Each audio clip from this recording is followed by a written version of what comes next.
경제전쟁시대 이순신을 만나다. 여러분, 성웅 이순신 장군님께서 자살하신 것 알고 있으세요? 저는 모르고 있던 내용이었는데, 그럼 지금부터 자살할 수밖에 없었던 이유 하나하나 파헤쳐 보도록 하겠습니다. 일단 이 책의 저자는 경영학자 지용희 교수이고, 책의 표지가 푸른색 바다를 나타내는 것 같아요. 이순신 장군을 통해서 경제전쟁 시대를 헤쳐나갈 백전백승의 지혜를 알려준다고 합니다. 저자는 학위가 많으신 분인데, 대표적인 것은 캘리포니아 주립대학교 버클리에서 경영학 석사 MBA를 밟으시고 이순신 리더십 연구회 이사장으로 활동하고 있습니다. 이 책을 통해서 짧게나마 성웅 이순신 장군님의 생과 그 생을 통해서 현재 적용할 수 있는 방법을 보도록 하겠습니다. 책은 총 8장, 경제전쟁 시대에 왜 이순신인가, 학은 날개를 펴고, 빈손으로 재기하다, 명량대첩을 견인하다, 대로 나간 거북, 빛나는 기록 정신의 산물 안중일기, 고난을 딛고 영웅이 되다, 노량의 지다, 이렇게 총 8장으로 구성되어 있습니다. 자, 할게요. 1장, 경제전쟁 시대 왜 이순신인가. 이순신은 적과 아군을 뛰어넘어 진정한 군신으로 존경받았던 사람입니다. 트라팔가 해전에서 프랑스와 스페인 연합 함대를 경멸했으나 전사한 넬슨, 그리고 러일 전쟁 때 러시아 발틱 함대를 무찌른 일본의 해군 사령관 도고 헤이치로, 이 둘은 각 나라의 영웅으로 칭송받는 자들인데, 이 중 도고 헤이치로의 말 한마디로 이순신에 대한 존경심이 느껴집니다. 영국의 넬슨은 군신이라 할 정도의 인물이 못 된다. 군신이라고 할 수 있는 제독이 있다면 조선을 구한 영웅 이순신 한 사람뿐이다. 그 이순신과 비교하면 나는 일개 하사관 따위도 못 된다. 조선에서는 이 인물의 존재가 잊혔지만, 오히려 일본에서 그를 존경해 명치시대에 해군이 창설되었을 때 그의 업적과 전술을 연구했다. 그런데 정작 후손의 나라인 우리는 이순신의 업적과 전략을 깊이 연구하고 본받지 못해서 임진왜란이 끝난 후에도 정묘호란, 병자호란 등으로 크게 시달리다가 결국 한일병탄으로 나라까지 뺏겼죠. 아직까지도 우리나라 문화는 암묵적으로 누군가 잘하게 되면, 잘나면 시기 질투하고 돈은 나쁜 것이라는 그리고 질문하는 사람, 즉 자신과 다른 사람을 다른 것이 아닌 틀리다 라고 인식하고, 그것이 무의식 속에 깊게 새겨져 있는 것 같습니다. 휴대폰과 인터넷으로 인한 정보의 홍수 속에서 사회가 그 누구도 신경을 쓰지 않는 개인주의로 변하고 있는데, 책에서 나오는 이순신의 상생 경영을 통해서 조금 바뀌었으면 하는 바람입니다. 이순신의 상생 경영. 이순신은 전투 시 군량, 군복 등 군수물자가 부족해 큰 어려움을 겪었다. 다음은 난중일기의 한 구절이다. 맑으나 큰 바람이 불었다. 살을 애듯 추워 여러 배에 옷없는 사람들이 목을 움츠리고 추웠다는 소리를 차마 듣기 어려웠다. 군량도 도착하지 않아 이 역시 답답했다. 이순신은 전시였던 만큼 강압적인 방법으로 백성들에게 군수물자를 모을 수도 있었어요. 근데 그는 군대와 백성 모두에게 도움이 될 수 있는 둔전 개발을 통해서 곡식 재배 등 활동이나 상거래를 통해 군수물자를 조달했죠. 공이 진중에 있으면서 항상 군량 때문에 걱정해 백성들을 모아 둔전을 짓게 하고, 사람을 시켜 고기를 잡았으며 소금 붓고 질그릇을 만드는 일에 이르기까지. 이충무공 행록에 나와 있는 내용인데, 그래서 전쟁 중에 군과 민간인의 진정한 상생 경영을 실천한 이순신을 벤치마킹해서 모든 관계 대상들과 함께 살아가는 방법을 찾아야 한다고 합니다. 2장, 학은 날개를 펴고.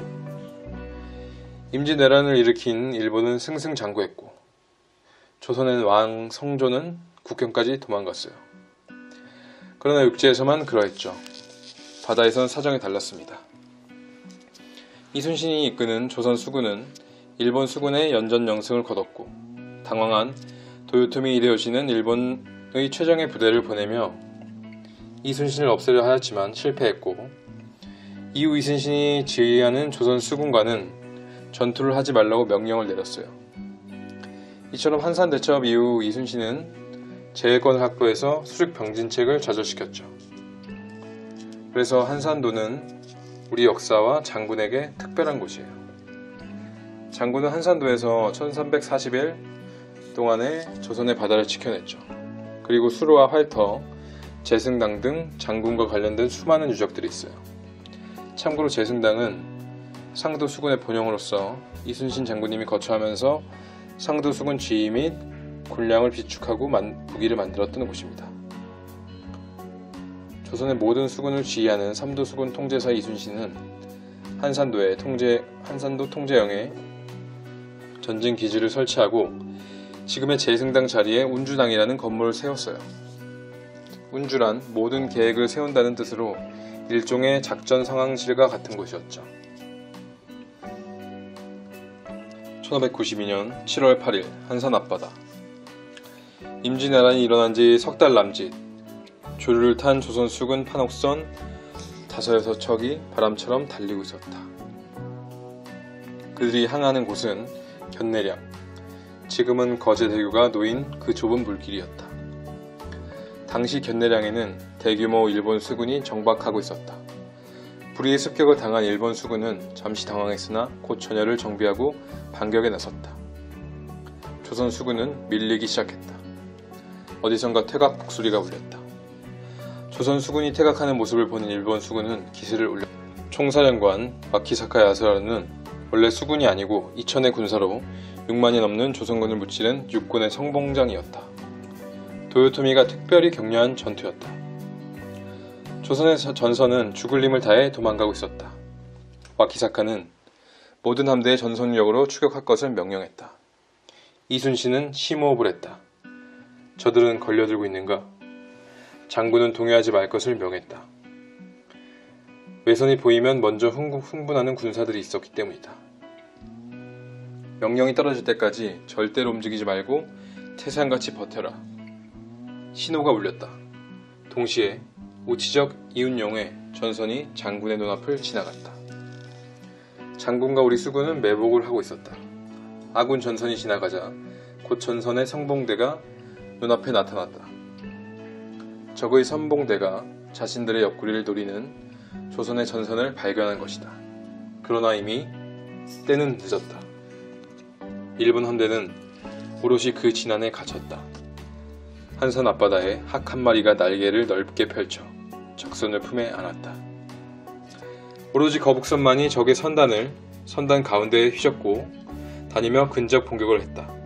적장 와키사카 야스하루는 갑옷이 화살에 꽂혀 몹시 위험했으나 노가 많은 빠른 배를 탄 덕분에 기회 쪽으로 도망칠 수가 있었다.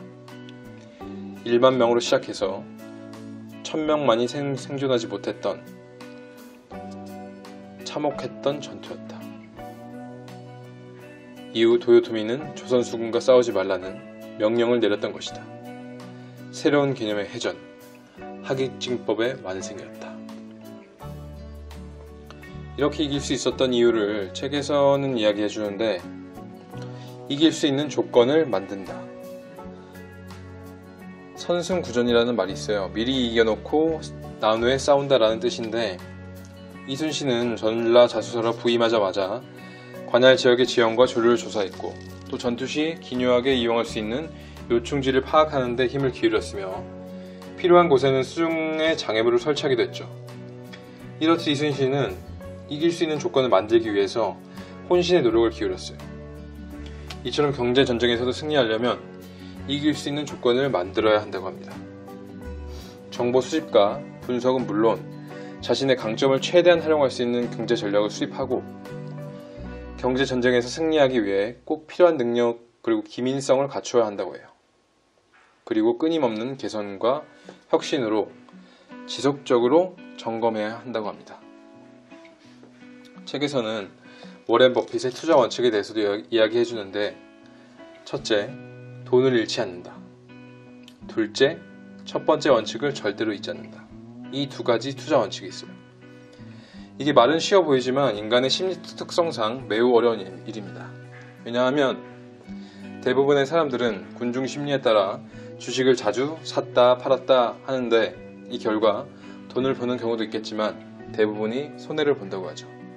그래서 기본으로 돌아가서 주어진 환경에 최대한 활용을 하고 적에게 기습 공격할 기회를 한 번도 준 적이 없는 이순신 장군처럼 자신이 처한 환경을 면밀히 파악해서 자기의 강점과 약점을 물론 상대방의 강점과 약점도 정확히 꿰뚫어야 하는 전략의 원칙과 정보 중시 전략이 빅데이터 시대인 지금 더욱 필요하다고 하죠. 히든 챔피언은 기본 가치를 훼손하는 일을 허용하지 않는다. 즉, 어렵고 급할수록 기본으로 돌아가라는 소리입니다. 자, 3장 빈손으로 재기하다. 전쟁이 소강 상태에 빠지자 선조는 일부 사람들의 모함과 일본 감첩 요시라의 관계에 넘어가서 1597년 2월 26일 이순신을 한양으로 압송했다. 그리고 한 달이 지나서 가까스로 석방된 장군은 도원수 권율에 휘하해서 백의종군 하라는 명을 받았어요. 지기도 없이 싸움터에 나가야 했고, 한양을 떠난 장군은 아들이 잡혀갔다는 소식을 듣고 순천에서 배를 타고 오다가 세상을 떠난 어머니의 장례도 죄인이란 신분 때문에 못 치러드린 죄책감을 품은 채 아산, 순천, 구례, 하동, 삼가를 거쳐 합청 땅 초계에 도착했죠. 석방이 된 지 3개월 후인 7월 18일 장군은 그곳에서 원균이 이끄는 조선 수군이 칠전량 해전에서 전멸하다시피 패배했다는 충격적인 소식을 들었습니다. 이에 도원수 권율이 대비책을 묻자 장군은 군관 9명을 대동하고 곧 길을 나서요. 자신이 직접 현장을 보고 결정을 한 것이죠. 그때 장군의 마음은 매우 급했습니다. 억수 같은 비를 무릅쓰고 7월 21일까지 4일간 꼬불꼬불한 당시의 길로 200km 이상을 다녔죠. 장군의 머릿속에는 오직 하나의 생각뿐이었습니다. 어떻게 할 것인가? 조선 수군을 어떻게 무엇으로 수습할 것인가? 당시 장군만큼 바쁜 발걸음을 옮긴 이가 또 있었는데 선정관 양호였어요. 그는 다시 삼도 수군 통제사로 임명한다는 교지를 가지고 있었어요. 그제야 조선 조정은 나라의 명운이 이순신의 손에 달려있다고 호들갑을 떨었죠. 1597년 8월 3일 마침내 교지가 장군에게 전달이 되었고 삼도 수군 통제사 이순신은 다시 길을 떠났습니다. 그제야 조선 조정은 나라의 명운이 이순신의 손에 달려있다고 호들갑을 떨었다. 1597년 8월 3일 마침내 교지가 장군에게 전달되었다. 삼도 수군 통제사 이순신은 다시 길을 떠났다. 아무것도 없었다. 남은 것은 달랑 임금의 교지 한 장뿐이었다. 다시 삼도 수군 통제사가 되었지만 그에게는 군사도 전함도 없었다. 수습할 길이 막연했다. 장군은 대장정을 결심했다. 처음부터 다시 조직해야 했다. 첫째, 민심을 수습했다. 둘째, 군사를 모았다. 셋째, 행정력을 보완했다. 넷째, 엄격한 군기를 세웠다. 다섯째, 무기를 모았다. 장군이 전선을 정비하는 데 걸린 시간 약 한 달. 장군의 대장정은 그야말로 고난의 길이었다. 동시에 장군의 장정은 매우 위험한 일이었다. 장군이 다닌 길은 외적이 진군한 바로 그 길이었다. 적의 보급병이나 정찰병과 언제든 마주할 수 있는 곳이었다. 장군의 대장정은 적의 허점을 찌른 대담한 작전이었다. 위험을 무릅쓰고 적의 허점을 찌르는 대담함. 그것은 장군의 최대 장점이었다. 조선 수군은 칠전량에서 크게 패했다. 원균도 최후를 맞았다. 조선 수군은 괴멸당했다. 불행인지 다행인지 경상우수사의 배설이 전투 초기에 그의 전선 12척을 끄 이끌고 도주한 것이 천운이라면 천운이었다. 1597년 8월 18일 장군은 회령포에서 12척의 배를 인수받았다. 자, 이 장에서는 이순신과 서번트 리더십에 대해서 이야기합니다. 이순신이 얼마나 스스로를 낮추고 백성들과 함께하려고 노력했는지, 그리고 얼마나 백성들이 장군을 아끼고 도우려 했는지를 알 수 있는 대목이 있습니다. 7년간의 임진왜란 동안 무수히 많은 백성들이 굶어 죽었다. 굶주림을 견디다 못해 우리나라 사람들끼리 서로 잡아먹었다는 끔찍한 기록이 있으며, 명나라 군인이 술을 먹고 토해놓은 것을 핥아 먹으려고 많은 사람들이 싸우기까지 했다는 기록도 있다. 이 아수라장 같은 전쟁의 와중에 이순신의 난중일기에는 피란민들이 주는 술병을 받지 않으면 울면서 강제로 권했다 라고 하는 글이 써 있으며, 그 정도로 장군을 아끼고 도우려 했다는 것이죠. 이처럼 이순신 장군은 백성이나 부하를 불임의 대상이 아니라 섬김의 대상으로 봤죠. 전쟁 중에 최전선으로 피난민들이 따라가서 생활을 할 정도로 이순신 장군에 대한 국민들의 신뢰는 엄청난 것이었어요.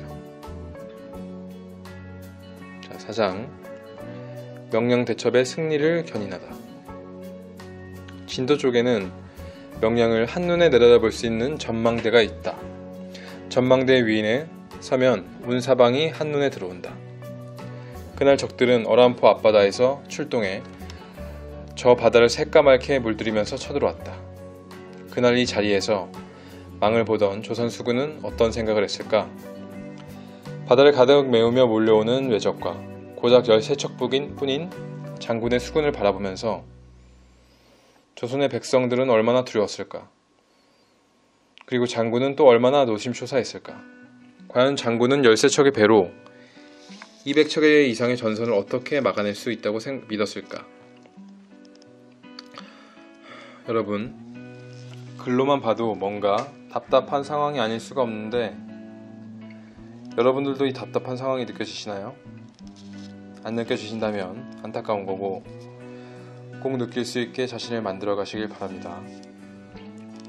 자, 계속 가볼게요. 적선이 헤아릴 수 없을 만큼 많이 곧장 우리 배를 향해 옵니다. 명량해전이 벌어지는 날 새벽, 장군은 별만군에게 이런 보고를 받았다. 장군은 명량을 선택했다. 비록 이순신이 있다고 하지만 조선배는 고작 13척, 200척의 대한대는 그냥 지나가기만 하면 될 것 같았다. 적이 비록 1000척이라도 우리 배에는 맞서 싸우지 못할 것이다. 일제 동요치 말고 맞서 싸워라. 장군은 조선 수군을 독려했지만 전열은 무너졌다. 이미 실전장에서 조선 수군을 괴멸시킨 경험이 있는 왜군의 기세는 높았고, 명량의 급류 위에는 이제 장군의 배 한 척만이 남았다. 아무리 이순신 장군이라지만 13척의 배로 수많은 적선을 감당한다는 것은 불가능하게 느껴졌다. 그나마 나머지 12척의 조선 전선은 이미 꼬리를 내린 상태가 아닌가. 그러나 장군은 꿈쩍하지 않았다. 밀려오는 적선을 바라보던 장군이 직접 폭을 쳤다. 둥, 둥, 둥, 둥. 동시에 장군선의 하포가 일제히 불을 뿜었다. 대장군전이 날아 적선의 선두함에 꽂혔다. 적선이 기우뚱했다. 적은 족총으로 응사했다. 모두가 장군의 최후, 조선 수군의 최후를 예감했다. 장군이 다시 북을 울렸다. 장군은 군사들을 독려하고 또 독려했다. 장군은 뒤를 돌아보았다. 아직도 12척의 아군 전선이 뒤처져 미적거리고 있었다. 장군은 한참 동안 홀로 싸웠다. 장군선이 선전하자 물러나 있던 조선 수군들이 움직이기 시작했다. 이제 조선 수군은 대오를 정비했다. 전투는 갈수록 치열해졌다. 그러던 어느 순간 붉은 갑옷을 입은 적장이 바다에 빠져 있었다. 장군은 적장을 배 위로 끌어올려 적장의 목을 대장선 높이 매달았다. 갑자기 바다가 조용해졌다. 장군과 조선 수군 쪽으로 거세게 밀려오던 조류가 어느 순간 거짓말처럼 멈췄다. 그리고 잠시 후 다시 바다가 울며 조류의 방향이 바뀌었다. 조선 수군을 향해 거세게 몰아치던 조류가 방향을 바뀌어 왜군을 향해 흘렀다. 이미 대세는 기울어 있었다. 뒤쳐져 있던 왜군의 본대가 뱃머리를 돌렸다. 조선 수군과 피라미드 사이에서 함성이 올랐다. 이것이 명량대첩이다. 장군은 단 한 척의 배도 잃지 않으면서 31척의 배를 격침시켰다. 장군은 그렇게 바다를 되찾았다. 이 장에서 배울 점은 진중에 있을 때 밤낮으로 한 번도 갑옷을 벗은 적이 없었던 이순신 장군처럼 빈틈없는 위기 능력과 그리고 책에서 나오는 신에게는 아직 12척의 배가 남아있습니다. 죽을 힘을 다해 싸우면 적 수군의 진격을 막을 수 있습니다. 이렇게 하면 된다라는 불굴의 의지를 가지고 기적 아닌 기적을 만들어낸 것이 아닐까 싶습니다.